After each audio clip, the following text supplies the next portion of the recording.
اعوذ باللہ من الشیطان الرجیم بسم اللہ الرحمن الرحیم۔ تاریخ فلسفہ اسلامی کے سلسلے میں آج ہم ایک محیر العقول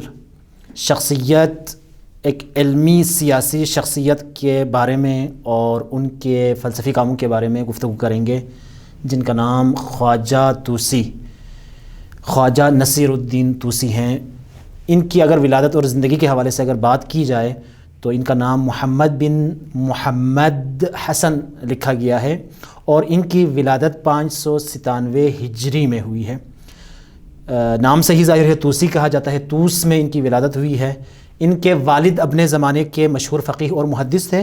اور جس طرح سے اکثر علماء کے گھروں میں ہوتا ہے، بچپن میں ہی قرآن کریم، صرف، نحو وغیرہ کی تعلیم اپنے والد سے انہوں نے حاصل کی، اور اپنے والد صاحب کی رہنمائی میں انہوں نے حساب، الجبر اور موسیقی وغیرہ کے علوم بھی حاصل کی ہیں۔ حدیث اور فقہ کی تعلیم اپنے والد اور دادا کے پاس حاصل کی، جو خود بڑے علماء میں سے تھے، یعنی خود والد صاحب بھی اور ان کے دادا بھی، اور اپنے ماموں جن کا نام نور الدین تھا، ان سے انہوں نے منطق اور فلسفے کی تعلیم حاصل کی۔ یعنی تقریباً سارے بنیادی جو علوم تھے وہ اپنے گھر میں اور گھرانے میں انہوں نے حاصل کی۔ اس کے بعد والد صاحب کی وفات کے بعد یہ طوس سے نیشاپور چلے گئے، جو اس وقت ایک بڑا علمی مرکز شمار ہوتا تھا۔ پھر انہوں نے نیشاپور سے قم کا، رے کا، اصفہان کا اور بغداد کا سفر کیا، اور ہر شہر کے علماء سے کسب فیض کیا۔ 625 ہجری میں خواجہ طوسی جنوب خراسان کے ایک علاقہ ہے، قہستان علی الظاہر اس کا نام ہے، وہاں چلے گئے تھے، اور وہاں کچھ عرصہ اسماعیلیوں کے ساتھ ان کا ایک بڑا مشہور قلعہ تھا، قلعہ موت کے نام سے، وہاں پر انہوں نے زندگی گزاری ہے۔ اور یہاں پر خواجہ نے 28 سال کا عرصہ انتہائی مشقت میں گزارا ہے، اور مختلف کتابیں لکھی ہیں اسی دور میں۔ 653 ہجری میں قلعہ موت پر چنگیز خان کے پوتے ہلاکو خان کا حملہ ہوتا ہے، اور ہلاکو خان جناب خواجہ نصیر الدین طوسی کو گرفتار کرتا ہے۔ اب یہاں سے اہم جو خواجہ نصیر الدین کی زندگی کا ایک اہم حصہ ہے وہ شروع ہوتا ہے، اور جناب خواجہ اپنی بے پناہ صلاحیتوں کی اور ذہانت کی وجہ سے خواجہ نصیر جو ہے وہ ہلاکو خان جیسے وحشی انسان کو رام کرتا ہے اور اسے اپنے قابو میں کرتے ہیں، اور اسی ذہانت اور علمی استطاعت کی بنیاد پر ہلاکو خان اس مرحلے تک جاتا ہے جہاں پر وہ خواجہ نصیر الدین کو اپنا وزیر بناتا ہے، اور خواجہ نصیر الدین طوسی ہلاکو خان کو جنگ، بربادی، ہلاکت وغیرہ کی بجائے رفاہ عامہ کے کاموں کی طرف اسے متوجہ کرتے ہیں۔ یہاں پر ایک جگہ ہے مراغہ کے نام سے، وہاں پر ایک بہت بڑی لائبریری بناتے ہیں جناب خواجہ نصیر الدین طوسی، اور ایک رصد خانہ بناتے ہیں، اور جس کی نشانیاں، اس رصد خانے کی نشانیاں آج بھی موجود ہیں۔ تو اس طرح سے جناب خواجہ ہلاکو خان کا ایک مشاور اور ان کا وزیر بن جاتا ہے، اور انہوں نے 13 سال ہلاکو خان کے ساتھ زندگی گزاری ہے، اور اس دوران ہلاکو خان سے بہت سارے علمی اور ترقیاتی کام ان سے لیے ہیں انہوں نے۔ علامہ کے جناب علامہ خواجہ نصیر الدین طوسی کے جو شاگرد ہیں ان میں ایک علامہ ہلی کا نام لیا جاتا ہے، ان کے واقعاً شاگرد رشید تھے، جنہوں نے خود خواجہ کی، ابھی ہم دیکھیں گے جو کتابیں ہیں ان کے اوپر بہت زیادہ، تقریباً ہر کتاب کی شرح لکھی ہے انہوں نے۔ ابن معصم بہرانی، قطب الدین شیرازی جیسے بڑے نام ہیں جن کی تربیت خواجہ نصیر الدین طوسی نے کی تھی۔ 672 ہجری میں ان کی وفات ہوتی ہے کاظمین شہر میں۔ امام کاظم علیہ السلام اور امام تقی جواد علیہ السلام کے جوار میں ان کو دفن کیا جاتا ہے، اور ان کی وصیت کے مطابق ان کی قبر کے اوپر قرآن کی وہ مشہور آیت جو اصحاب کہف کے کتے کے بارے میں ہے، وَكَلْبُهُمْ بَاسِطٌ ذِرَاعَيْهِ بِالْوَصِيدِ، یہ آیت لکھی جاتی ہے جس کا مفہوم یہ ہے، یعنی ان کے در کا گدھا ان کے دروازے پر دربان کی مانند سو رہا ہے۔ یہاں پر ان کے جو اہم کام ہیں جناب خواجہ نصیر الدین طوسی کے، بہرحال بہت سارے کام ہیں، لیکن ہم نے جو فلسفہ اور منطق کے حوالے سے جو ان کے کام ہیں اسی حوالے سے اگر دیکھا جائے تو ایک اہم جو ان کا کارنامہ ہے وہ مراغہ کا رصد خانہ اور کتاب خانہ جو انہوں نے ہلاکو خان کے دور میں اس کی بنیاد رکھی تھی۔ تو ہلاکو خان کی حمایت سے ہی انہوں نے ایک رصد خانہ جسے آبزرویٹری کہا جاتا ہے انگلش میں بنایا تھا، اور ایک بہت بڑا مدرسہ بھی بنایا تھا، اور ایک بہت بڑی لائبریری بھی بنائی تھی کہ جس میں ہزاروں کتابیں انہوں نے جمع کی تھی۔ یہ جو علاقہ ہے مراغہ کا علاقہ موجودہ ایران کے صوبے آذربائیجان شرقی کے علاقے میں یہ آتا ہے۔ رصد خانے میں ہوتا یہ تھا کہ مختلف ستاروں کو، مختلف سیاروں کو رصد کیا جاتا تھا، ان کی حرکتوں کے اوپر نظر رکھی جاتی تھی، اور ستاروں اور سیاروں کے جہان کے حوالے سے بہت زیادہ تحقیق کی جاتی اور ان سے نتائج لیے جاتے تھے۔ خواجہ نے بڑے بڑے مسلمان علماء کو مراغہ آنے کی دعوت دی تھی اور ایک بڑا علمی مرکز بنایا تھا۔ ہلاکو خان کی دعوت پر چین سے بھی بہت سارے محققین نے مراغہ کا رخ کیا، اور مسلمان اور چینی ایک دوسرے کے ساتھ معلومات کا تبادلہ کرنے لگے، اور کہا جاتا ہے کہ خواجہ نے مراغہ کی لائبریری میں 4 لاکھ کتابیں جمع کی تھیں۔ خلاصہ یہ کہ ان تمام کارناموں کے پیچھے خواجہ نصیر الدین کا ہاتھ تھا، اور خواجہ نصیر الدین نے اسی مراغہ کے اندر جو فلسفہ پڑھنے والے لوگ تھے ان کو خصوصی رعایت دی تھی، ان کا وظیفہ باقی علوم پڑھنے والوں سے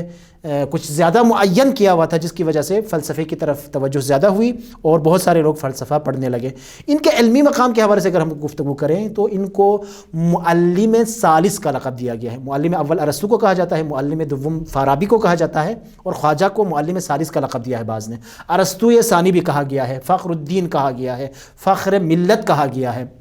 محقق توسی، محقق کا ان کو لقب دیا ہے، استاد البشر کا لقب دیا ہے، اور واقعاً یہ القابات برحق دیے ہیں ان کو۔ اگر آپ ان کے علمی کارنامے اور عملی کارناموں کو دیکھیں تو ان تمام القابات کے قائل ہو جائیں گے۔ خواجہ نصیر الدین کا جو ایک اہم علمی کارنامہ ہے وہ یہ ہے کہ وہ پہلے شیعہ عالم دین تھے جنہوں نے علم کلام کے اندر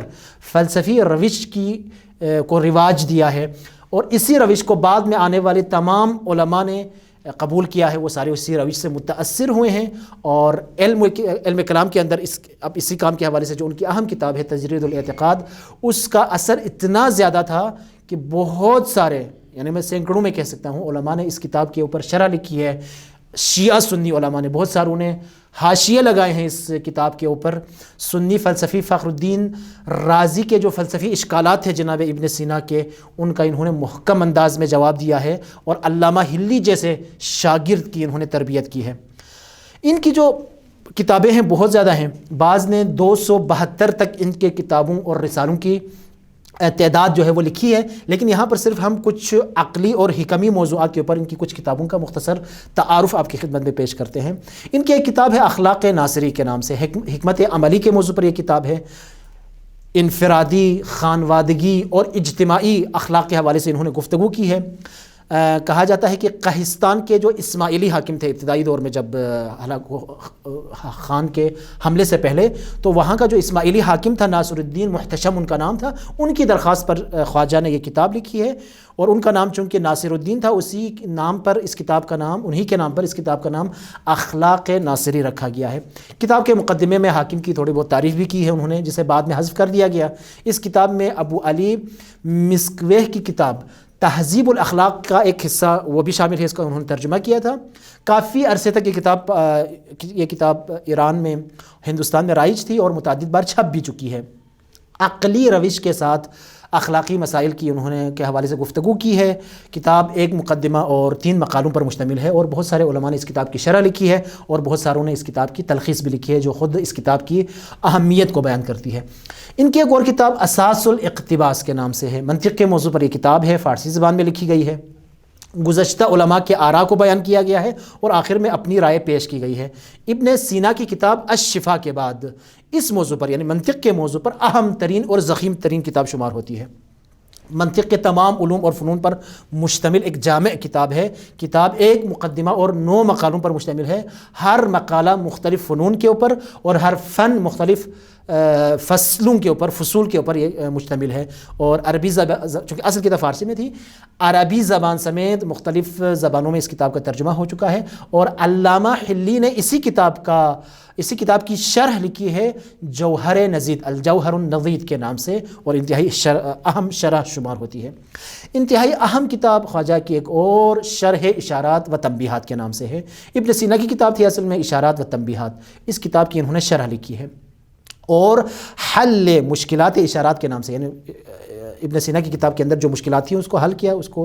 تفصیل کے ساتھ لکھا ہے۔ در حقیقت ان سے پہلے، خواجہ نصیر الدین سے پہلے، فخر رازی نے ایک شرح لکھی تھی جس کے بارے میں علماء کی یہ رائے ہے کہ وہ شرح سے زیادہ جرح تھی ابن سینا کے اوپر۔ اب اور متعدد واقعاً سخت ترین اشکالات کیے تھے انہوں نے۔ خواجہ نصیر الدین طوسی نے اپنی کتاب میں ابن سینا کا دفاع کرتے ہوئے فخر رازی کے تمام اشکالات کے جوابات دیے ہیں، البتہ پوری کتاب میں انتہائی مؤدب انداز اپنایا ہے انہوں نے، اور اخلاق کے دائرے سے کبھی باہر نہیں نکلے، اور ہمیشہ فخر رازی کو شارح فاضل کہہ کر انہوں نے خطاب کیا ہے۔ اور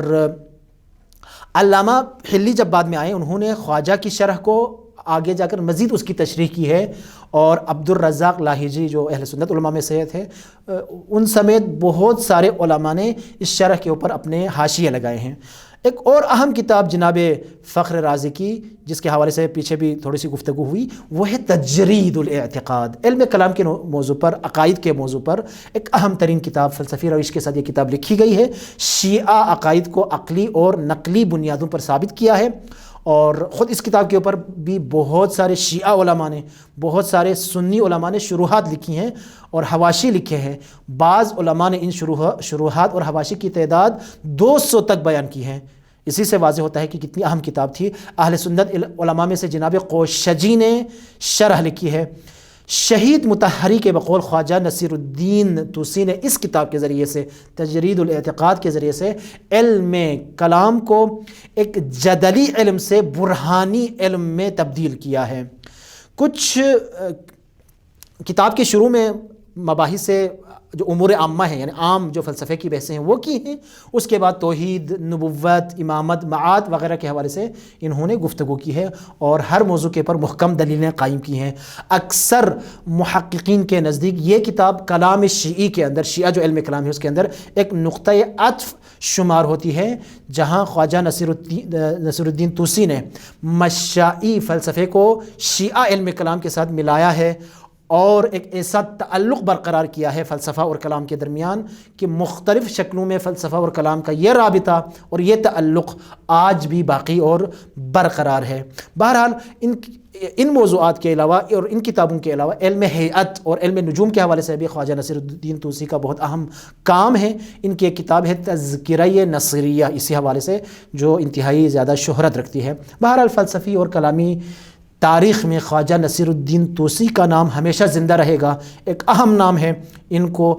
ابن سینا کے فلسفے کا مدافع شمار کیا جاتا ہے۔ فلسفہ اور علم کلام کو آپس میں ملانے اور ان کا تعلق برقرار کرنے میں ان کا جو اہم کارنامہ تھا، وہ کارنامہ ہمیشہ سنہرے الفاظ میں یاد کیا جاتا ہے۔ انشاءاللہ اگلی قسط میں ایک نئے نام کے ساتھ اور ان کے فلسفی کارناموں اور فلسفی کتابوں کے تعارف کے ساتھ آپ کی خدمت میں پھر پیش ہوں گے۔ وصلی اللہ علی سیدنا محمد و آلہ الطاہرین۔